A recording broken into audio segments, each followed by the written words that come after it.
Hello বন্ধুরা, সবাইকে স্বাগত জানাই আমার আরও একটা নতুন ভিডিওতে। তো আজ হলো চৈত্র সংক্রান্তি, রাত পোহালেই পয়লা বৈশাখ। তো আমাদের করণদিঘির ঐতিহ্যবাহী শিরুয়া মেলার প্রাক প্রস্তুতি দেখতে আজকে বেরিয়ে পড়েছি। তো এই মেলাতে ঢোকার অনেক কটা রাস্তা রয়েছে, আমরা এখন ঝাড়বাড়ি দিয়ে ঢুকলাম। তো এই পথ দিয়ে আসতে নিয়ে দেখি যে রাস্তার অবস্থা বেজায় খারাপ, মাঝে মাঝে থেকেই উঠে চলে গেছে।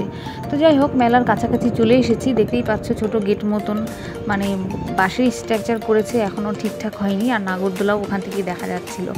তো মেলার কাছাকাছি আসতেই দেখছি যে চারিদিকে শুধু দোকান আর দোকান, মানে লাগাতে শুরু করেছে।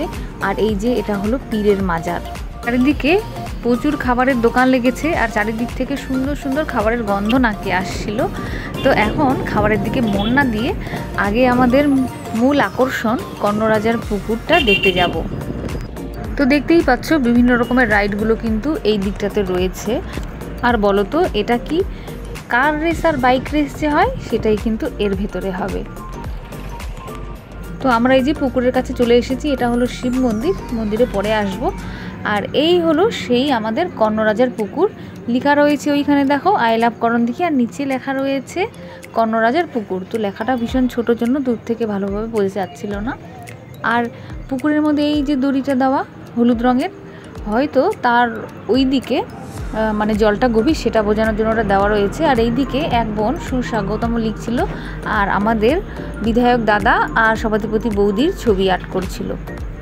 তো চলো পুকুরটা এবার বাইকে করে চারদিকটা ঘুরে দেখি। বৈশাখের অগ্রিম শুভেচ্ছা জানাই আমার সকল বন্ধুদের। তো এটা হলো আমাদের কর্ণরাজার পুকুর। তো করণদিঘির আমাদের ঐতিহ্যবাহী মেলা আগামীকাল থেকে শুরু। পয়লা বৈশাখের পুণ্যতিথিতে এই পুকুরে সবাই স্নান করতে আসে। তো আজ হলো সংক্রান্তি, আজকেই কিন্তু অনেকেই স্নান করতে চলে এসেছে। আর আমাদের বিধায়ক গৌতম পাল মহাশয়ের উদ্যোগে কিন্তু নবরূপে সেজেছে আমাদের এই কর্ণরাজার পুকুর। দেখতেই পাচ্ছ, আগে কিন্তু এই পুকুর পাড়টা এইরকম ছিল না। আমাদের বিধায়ক দাদা গৌতম পালের উদ্যোগে এই কর্ণরাজার পুকুর নবরূপে সেজেছে। দেখতেই পাচ্ছ কত সুন্দর পাড়টা বাঁধানো। আর এখানে এই যে লেখা রয়েছে আই লাভ করণদিঘি, ওই দিক থেকে দেখালাম একবার। তো এই জায়গাটাকে না সেলফি জোন বলা যেতে পারে, কারণ এই আই লাভ করণদিঘির এখানেই কিন্তু সবাই ছবি তুলতে পছন্দ করছে।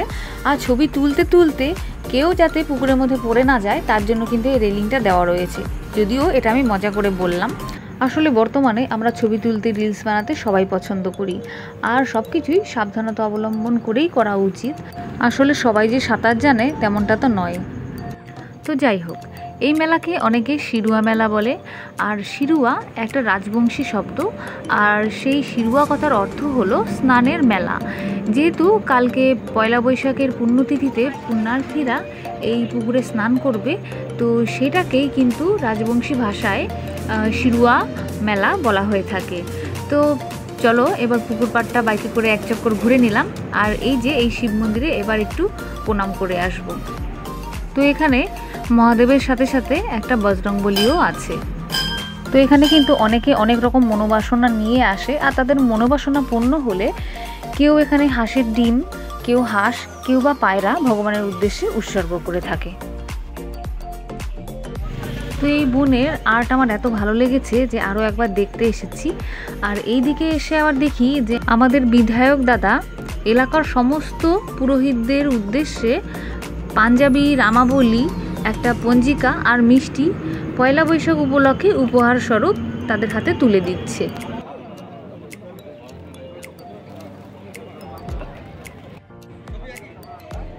আর এখানে একটা প্রসাদ বিতরণের কাউন্টার তৈরি হচ্ছে। কালকে যারা এখানে স্নান করতে আসবে সেই সব পুণ্যার্থীদের এখান থেকেই প্রসাদ দেওয়া হবে। এই ফুলগুলো আমার খুব ভালো লাগে। তো চলো এখন এখান থেকে বেরিয়ে পড়বো। তোমাদেরকে এক ঝলক দেখিয়ে দিই যে মেলা কিন্তু একদম রেডি হয়ে যাচ্ছে, সমস্ত দোকানে যে এখান দিয়ে লেগে গেছে। তো আগে এখানে কাঠের দোকানও বসতো, তো সেই দোকানগুলো কিন্তু এখন আর চোখে পড়লো না, মানে এই দোকানগুলো চলে যেত, কিন্তু কাঠের দোকানগুলো থেকেই যেত। আর যারা রাইড করতে পছন্দ করো তাদের জন্য একটা সুখবর যে এই বছর তাদের জন্য একটা নতুন রাইড এসেছে, এই যে এইটা। তো এখন বাড়ির উদ্দেশ্যে রওনা দেব। এখন আমরা বাড়িতে ওই গলিটা দিয়ে যাব, এই রাস্তাটা দিয়ে যাব না এখন আর। তো যাই হোক, এই রাস্তাটা দিয়ে গেলে পরে আমরা করণদিঘি হাই স্কুলের একদম সামনে উঠব।